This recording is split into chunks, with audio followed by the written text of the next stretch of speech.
नमस्कार दोस्तों, बच्चों कैसे हैं आप सभी। होप करती हूँ कि सभी बहुत अच्छे होंगे। और मतलब कई बच्चों ने कमेंट किया कि उनका पेपर बहुत ज़्यादा टफ आया था, और कई बच्चों ने कमेंट किया कि हाँ आपने ये वाला क्वेश्चन पढ़ाया था वो आया था और मैं अच्छे से लिख के आई।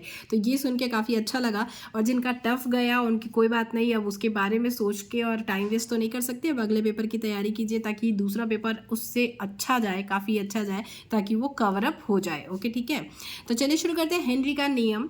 और इसके पहले मैंने राउल्ट का नियम बता दिया है, हेनरी का नियम अब लेकर आई हूँ। इसके बाद फिर मैं एक एक करके सारे इंपॉर्टेंट क्वेश्चन लेकर आऊँगी। और ये ऐसी क्वेश्चंस है ना कि अगर ये आए और अगर आप छोड़ के आएंगे तो आप सच में बहुत ज़्यादा पछताने वाले हैं, क्योंकि ये बहुत बहुत ज़्यादा आसान टॉपिक्स हैं। तो आई थिंक कि ये आपको अच्छे से लिख के आना चाहिए ताकि जो एग्जामिनर है वो पूरे नंबर दे। तो सबसे पहले तो ये देख के कोई भी चीज़ को डरना नहीं है, तो इसमें डरने वाला कुछ है नहीं। तो इसमें क्या है, हेनरी का नियम कहता क्या है, ये सब हम पढ़ेंगे बाद में। ठीक है, पहले हम देखते हैं कि हेनरी का नियम कहता है कि भाई अगर किसी विलियन में, मतलब मान लो इसमें हम पानी भर दें, ठीक है, तो किसी विलियन में अगर कोई गैस एंटर करवाई जाए, मान लो ये O2 है, इसको एंटर करवाई जाए, गैस डाल इसमें एंटर करवाई जाए, तो वो उनका ये कहना है कि जब इसका ताप जो है वो कांस्टेंट होना चाहिए, मतलब जो टेम्परेचर है वो स्थिर होना चाहिए। ठीक है, तो अगर हम इसमें किसी गैस को एंटर करवाते हैं तो उसके बाद मतलब इसका जो इसमें जो घुलने की जो इसकी वो होगी, मात्रा होगी, मतलब जितनी आसानी से ये घुल रहा है वो, और उसके दाब के, उसका जो दाब लग रहा है, मतलब ये कितने दाब से अंदर की ओर प्रेशर, जो इसके ऊपर प्रेशर लग रहा है, कितने प्रेशर से ये, तो जितना घुल जा रहा है इसमें गैस, ठीक है, प्रेशर तो लगा रहे हैं बट इसमें जितना घुल जा रहा है, तो घुले हुए गैस की मात्रा, मतलब ये घुले हुए गैस की मात्रा है m, और जो इस पर प्रेशर लगाया जा रहा है, ठीक है, प्रेशर, जितना प्रेशर लगाएंगे उतना ही गैस जो है वो विलियन में घुलेगी। ठीक है, तो ये प्रेशर, हाँ ठीक, हम सही जा रहे हैं, जो प्रेशर है, ठीक है, दाब लगाया जा रहा है और वो गैस घुलती जा रही है, जितना दाब लगाएंगे उतना घुलता जाएगा।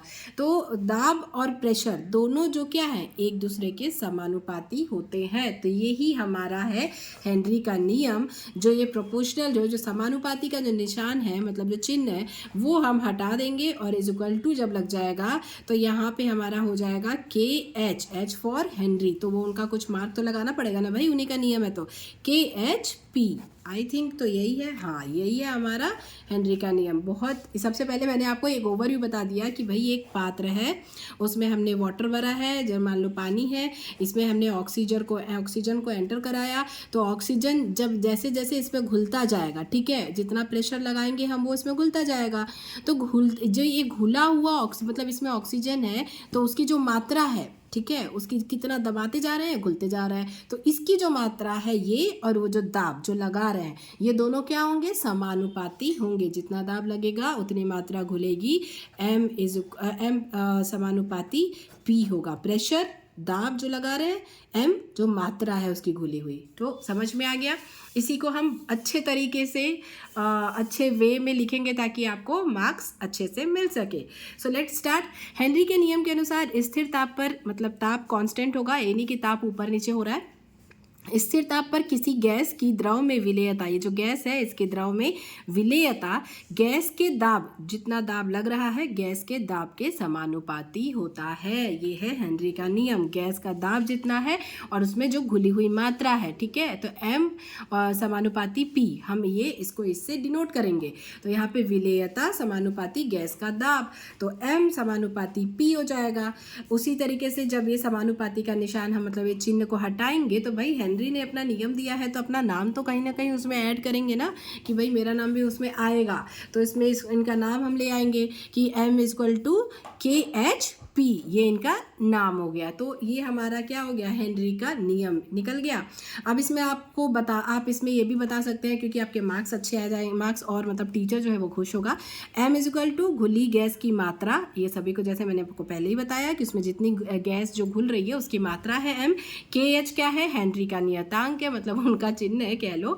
और P क्या है, प्रेशर है, गैस का दाब, कितने प्रेशर से उसको, मतलब वो गैस जो है वो एंटर कर रहा है, तो ये प्रेशर है, P for pressure pressure, gas का दाब।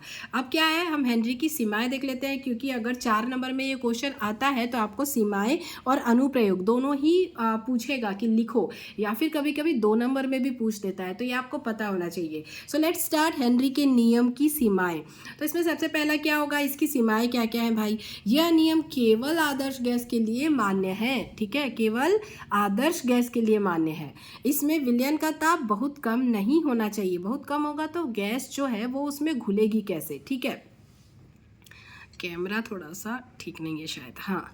तो अगर ताप कम होगा तो गैस घुलेगी कैसे, तो ये इसकी एक सीमा हो गई कि भैया इसका ताप जो है वो एकदम मतलब उसके हिसाब से होना चाहिए कि वो गैस जो है वो उसमें घुल जाए। तो ताप बहुत कम नहीं होना चाहिए, फिर गैस की विलेयता बहुत अधिक नहीं होनी चाहिए, कोई भी चीज़ ज़्यादा नहीं होनी चाहिए, ना ताप अधिक होना चाहिए ना गैस की विलेयता, मतलब ज़्यादा ही नहीं घुल जाए उसमें, तो ना गैस की विलेयता अधिक होनी चाहिए। फिर यह नियम उन गैसों पर लागू होता है, देखिए आप देख सकते हैं, हाँ, यह नियम उन गैसों पर लागू होता है जो विलायक से क्रिया नहीं करते, विलायक से क्या नहीं करते, क्रिया करके अलग चीज़ ना बना ले, मतलब इस तरीके से उन्हीं पर ये जो नियम है वो ये लागू होता है, ठीक है। अब हम पढ़ेंगे हेनरी के नियम के अनुप्रयोग, ठीक है। तो अनुप्रयोग क्या क्या है इसमें, इसके क्या क्या कहाँ कहाँ इसका उपयोग किया जा सकता है भाई। शीतल पेय पदार्थ में कोका कोला हो गया, थम्स अप हो गया, आपको जो भी कोल्ड ड्रिंक पसंद हो वो ही देख लीजिए। तो उसमें क्या होता है, गैस होता है, जब हम हिला के उसको जैसे खोलते हैं तो उसमें से झाग निकलता है, उसमें गैस भरी हुई होती है ऑब्वियसली।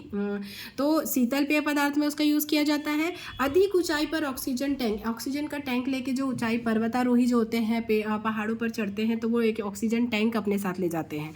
तो उस टैंक में भी कह सकते हैं कि हमारा हेनरी का जो नियम है वो उस वहाँ उस टैंक में भी वो काम करता है। मतलब आपको सीधे सीधे इसके उपयोग कहाँ कहाँ किए जा सकते हैं ये आपको लिखना है। तो शीतल पेय पदार्थ में पहला हो गया, अधिक ऊंचाई पर हो गया, समुद्री गोताखोर द्वारा, मतलब जहाँ जहाँ यार टैंक मतलब पहाड़ के ऊपर भी चढ़ते हैं तो लेके जाते हैं, और जो समुद्र के गोताखोर होते हैं जो आपने देखा होगा कि अपने पीठ पे एक टैंक लेके जाते हैं अंदर, और कुछ मास्क एक मुंह पे लगा होता है जिसके थ्रू वो सांस लेते हैं। तो ये वाला जो ये भी यहाँ पे हेनरी के नियम पे ही कार्य करता है। तो मैं आप लोगों को एक बार और ओवरव्यू दे दूँ, इसके नियम की सीमाएँ क्या क्या है। यह नियम आदर्श गैस के लिए मान्य है, मतलब केवल आदर्श गैस पर ही काम करता है। विलयन का ताप बहुत कम नहीं होना चाहिए, और गैस की जो विलेयता है, जो उसमें घुलने की प्रक्रिया, उसकी विलेयता जो है वो बहुत अधिक नहीं होनी चाहिए, मतलब बहुत ज़्यादा अधिक घुल नहीं जाना चाहिए। ताप जो है वो कम नहीं होना चाहिए, मतलब नॉर्मल रहना चाहिए, जितने की उसमें जो हम डालें वो गैस वो घुल जाए।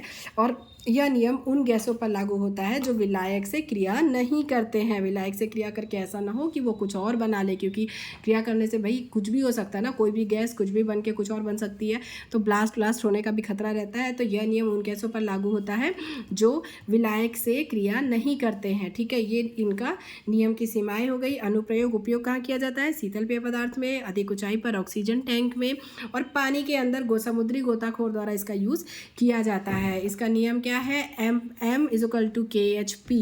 तो ये मैंने एक बार और आप लोगों को क्लियर करवा दिया।